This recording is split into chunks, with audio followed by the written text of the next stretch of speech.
Om Swastiastu.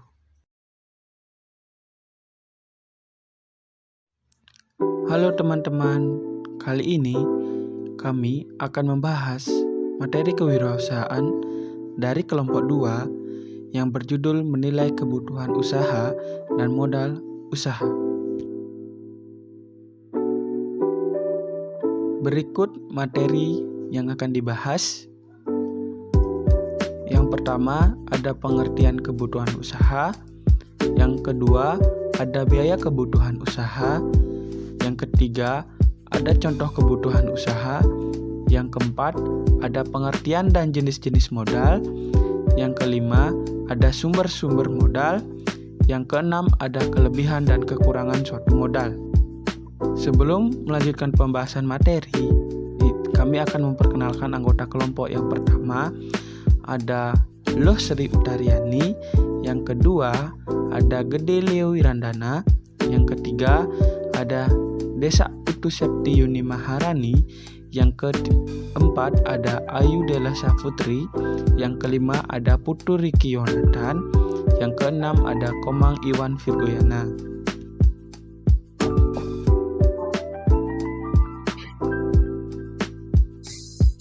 Menilai kebutuhan usaha. Pengertian kebutuhan usaha. Kebutuhan usaha adalah hal-hal yang harus dipenuhi perusahaan untuk mendirikan dan menjalankan usaha dari awal hingga perusahaan beroperasi. Kebutuhan usaha yang diperlukan terdiri dari beragam jenis, tergantung dari bidang usaha masing-masing perusahaan. Biaya kebutuhan usaha. Secara garis besar, jenis-jenis kebutuhan usaha meliputi: yang pertama, biaya prainvestasi adalah biaya yang akan dikeluarkan perusahaan dalam rangka memulai suatu usaha. Kedua, biaya pembelian aktiva tetap. Yang ketiga, biaya operasional dalam sejumlah dana yang digunakan untuk menjalankan kegiatan usaha yang sedang berjalan. Yang ketiga yaitu contoh kebutuhan usaha. Setelah merinci komponen kebutuhan investasi, selanjutnya kita akan memasukkan nilai rupiah yang dibebankan pada setiap komponen ke dalam suatu daftar atau tabel. Tujuannya adalah agar mudah dibaca dan dipahami serta dianalisis kebenaran dan keakuratannya. Berikut ini contoh kasus untuk menilai biaya kebutuhan investasi.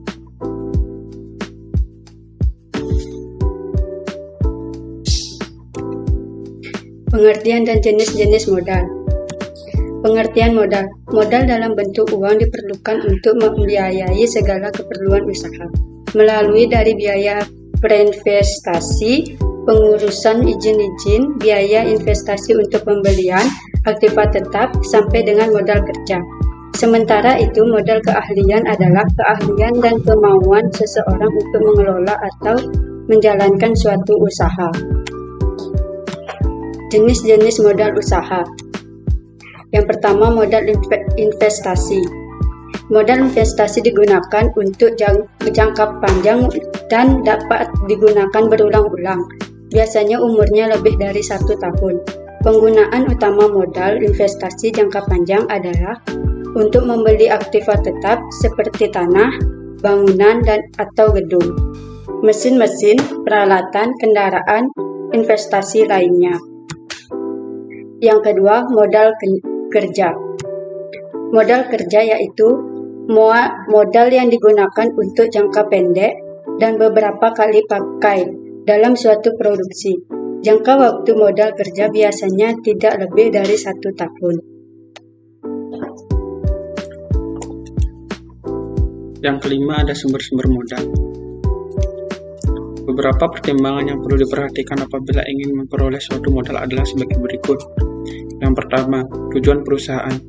Perusahaan perlu mempertimbangkan tujuan penggunaan pinjaman tersebut, apakah untuk modal investasi atau modal kerja, apakah sebagai modal utama atau hanya sekedar modal tambahan.